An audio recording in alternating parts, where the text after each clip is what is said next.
What's up, everybody? It's me again, and it's time to lean in, bitch. It's time for a new show, The Real Housewives of Salt Lake City. Now, I've been hearing about this show for the last few months, and after watching the premiere, I decided that I have to lean in on this show. Let me start by saying that of many premieres of this franchise for all these different cities of Real Housewives of whatever, these girls, they don't seem new to this. These girls seem to have it together, and that's why they were able to give us this banging premiere. I know I'm kind of going in about it, but it was really good. It was episode 1, but it felt like episode 8. Like, they came in swinging. So let's talk about it. Let's lean in. Let's dive into this new franchise. The cast features 6 women in this Mormon city. I don't know much about Mormon like that at all, but I probably should do a little research. But after my doctorate, I am done with research. So listen, this show gonna help me, and then through time I will learn. It's quite interesting because these women, or some of them, they represent the opposite of Mormon. And that is kind of their story. That's why it makes it so interesting that, you know, Bravo has picked up this show with these women. Obviously, Real Housewives, we know, are like, they're crazy. You know, all these different cities, they're all crazy. So, you know, it's going to be some drinking. It's not Mormon-like. You know, it's going to be some partying. You know, it's going to be some gay references. It's going to be a lot. So, I just found that to be very interesting. Now, let's talk about these taglines. Personally, I had 3 favorites of the 6. This town, I'm Queen Bee and MVP. When you take cheap shots, always expect a hangover. This Rose isn't scared to handle a little prick. Jealousy is a disease, to which I say, get well soon. I love God, but I will read you like a scripture.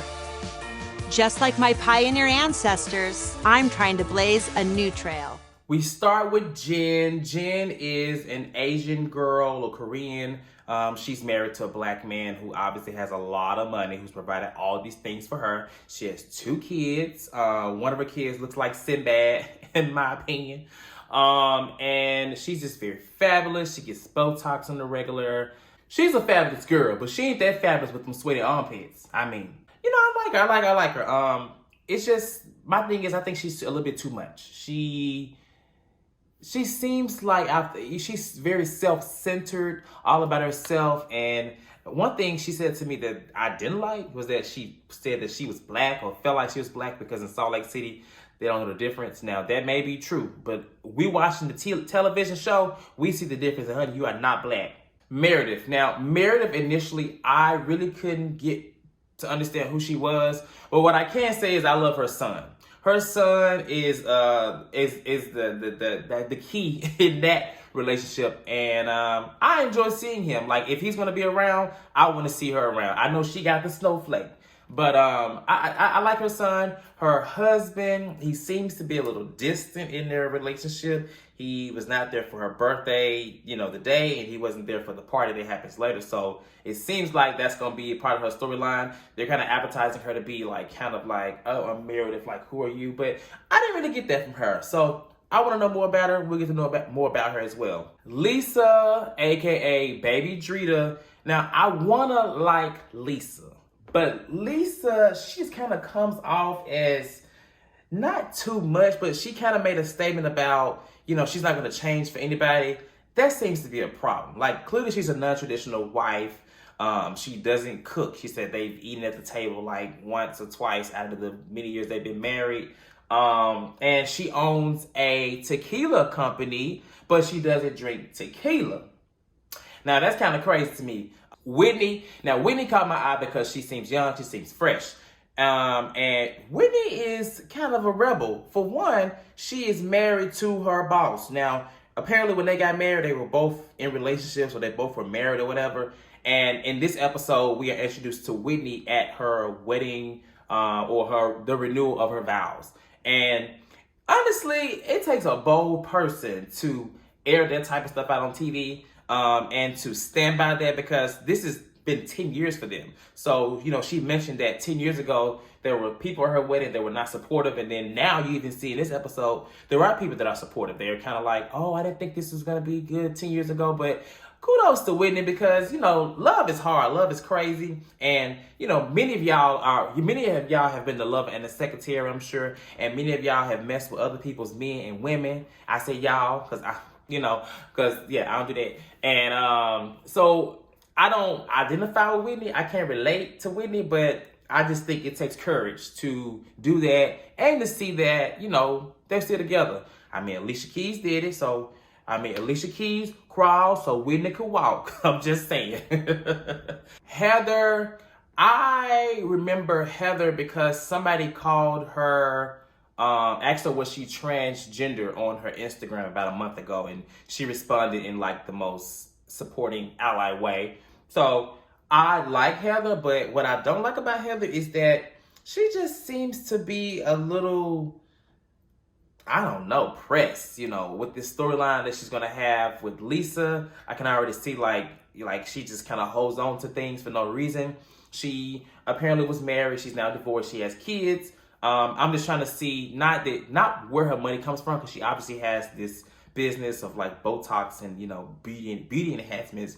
But it doesn't seem like she has a lot of money from this rich family that she was once married to.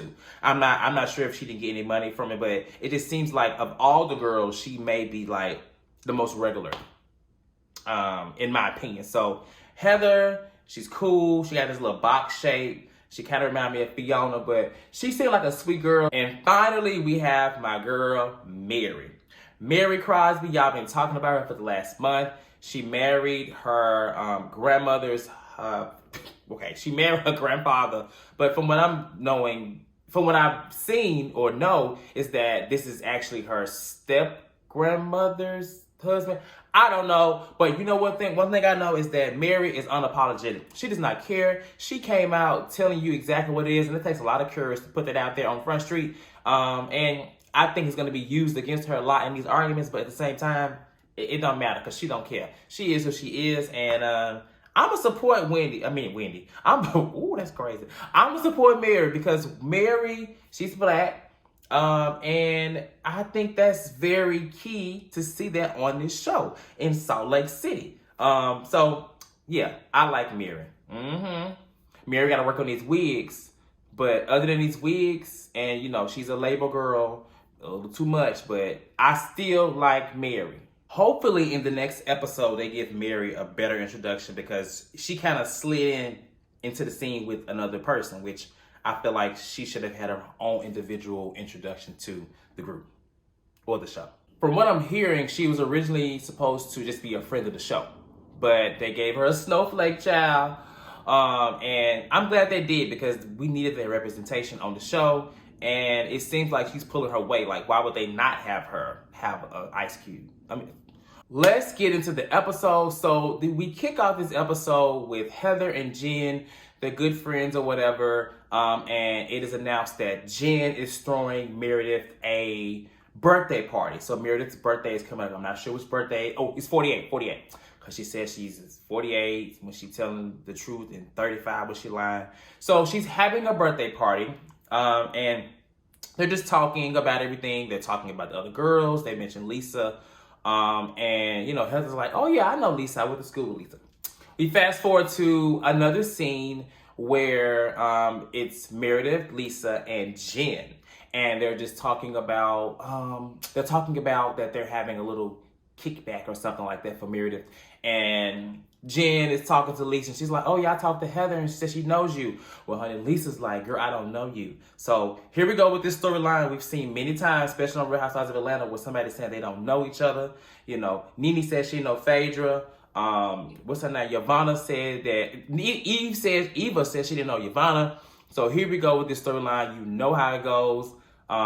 It's just, at this point, it's like, okay. But it's hopefully for these girls, it'll be something to watch. Now, I don't know why Lisa would act like she didn't know Heather. But then again, after seeing who she is and how she just feels like, I am who I am and blah, blah, I kind of could see that. She seems like the kind of person to where she could be like, oh, I don't know her. But then again, Heather seems like she's somebody that feels like you have to know her. I don't know. But they're gonna get into it more, and I hope it's just not the same storyline where you know me, I don't know you, you know me. Because girl, really, realistically, it's college. Okay. So speaking about this party, Jen is planning a party. She's having it at her chalet, and Jen, this party just seems like it's not for Meredith. Like in the earlier scenes, one thing that stood out to me, they were talking about the cake. Okay, and I believe someone said that Meredith likes raspberry and chocolate cake. And Jen was like, well, her coworkers likes chocolate cake. So she's going to do chocolate cake only. I'm like, Jen, at that moment, I'm like, okay, Jen, like, I see what kind of girl you are. I like you.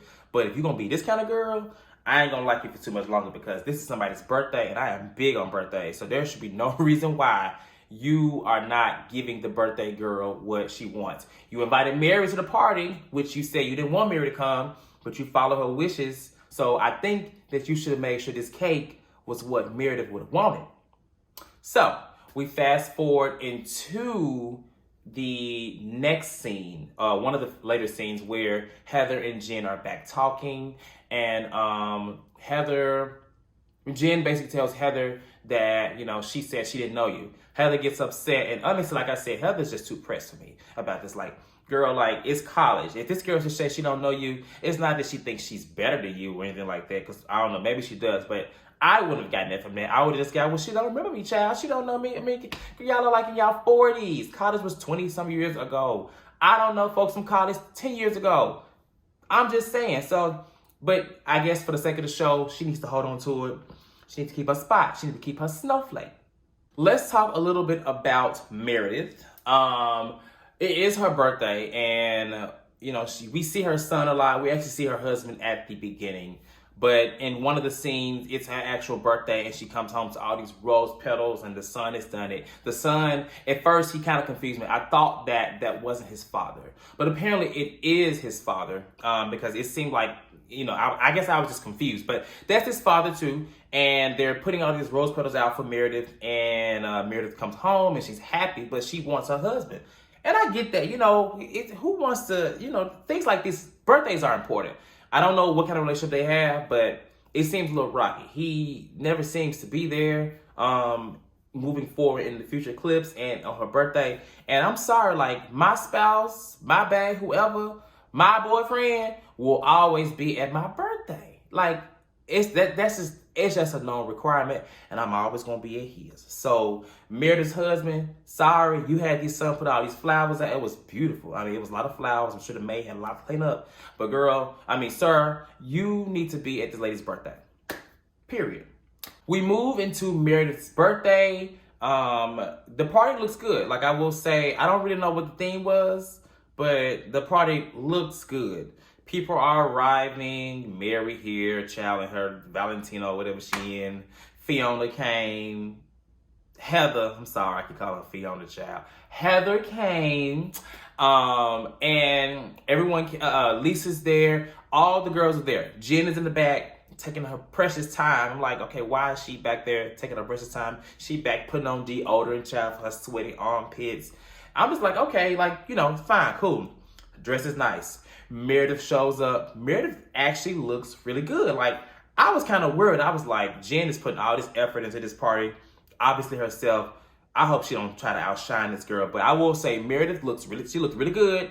She came through. I would honestly say that it was her birthday. Jen was a close second. Not even that, she shouldn't even been second. She shouldn't even been close to even that level for the attire. But Jen is Jen, clearly. Like, she clearly has said this part is about her too. For what? I don't know. But I guess that's just Jen. And that's just crazy. Jen, why are you making a grand entrance well, honestly, the entrance wasn't that grand. You had a bow on. But why are you doing this at somebody's party? That's just kind of selfish to me. And this is the reason why I feel like I'm not going to like Jen in time. As the party goes on and we're seeing more of the party, I'm just going to say the party was tacky. I don't really know, like I said, what was the theme? Everybody looked nice, but you had these dancers that had nothing to do with the theme. I thought the theme was Met Gala or Studio 57. I don't know. Heather is walking around, child, talking about she wait until Lisa gets by herself and gonna act like, do I know you? You press, Heather. You are pressed. Like, you are going to make this a lot more than what it has to be.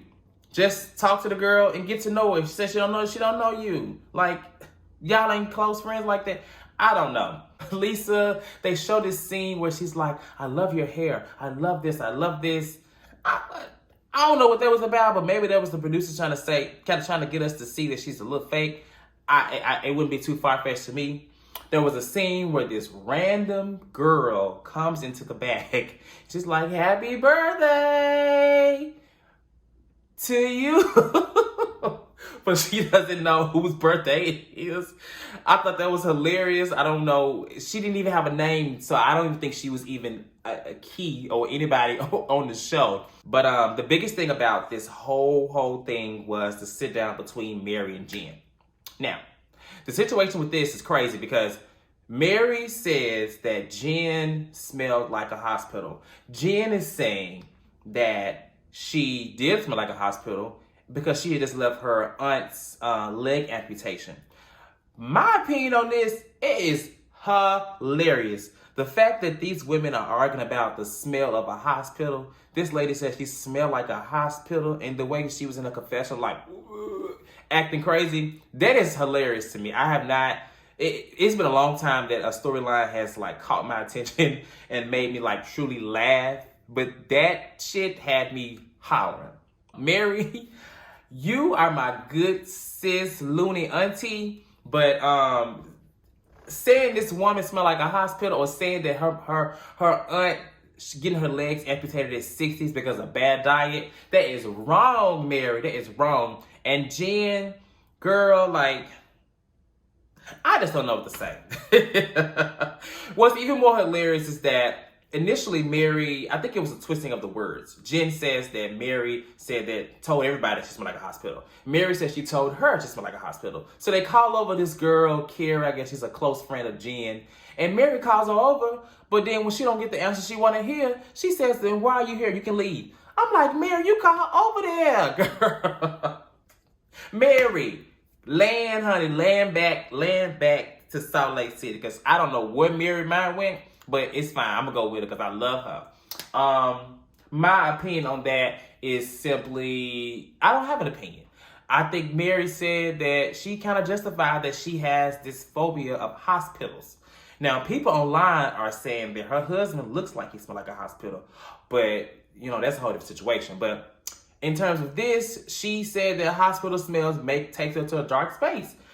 I don't think anything wrong with that. But when you say that, what you want me to do, your legs are gone, her legs are gone, like, that is crazy to me. Hopefully, Mary is able to give Jen some type of apology. But honestly, I don't think that happens, because if you watch what's happening live or whatever with Andy, they were going at it in the squares. Like, they were still arguing. And this show had been filmed a long time ago. Like, I believe over a year ago, they had been filming this show. So if they arguing like that now in the current time, honey, I'm assuming that Jen never got that apology. And I'm assuming Mary still did not care about these amputated legs, or she didn't care about this hospital smell. So on that note, it's about to be really good. I like Jen and I like Mary, but I don't think Jen's gonna be able to keep up with Mary. And the situation between Heather and Lisa is gonna be dragged out. I'm like, Whitney, I don't know what her storyline is gonna be. It seems like something's going on with her father. And Meredith, her situation seems to be with her husband. So on that note, I think it's gonna be a really good season. They came in swinging. I'm intrigued. I am interested. I am here for it all, honestly. And I will be here every week leaning in to talk about these women and what they got going on in this show, because that's what I like to do. So until then, I'm about to lean out. Make sure y'all like, subscribe, comment, do all things to support the lean. And I will see you guys later. I'm going to take my little snowflake ass. I'm about to go. Bye.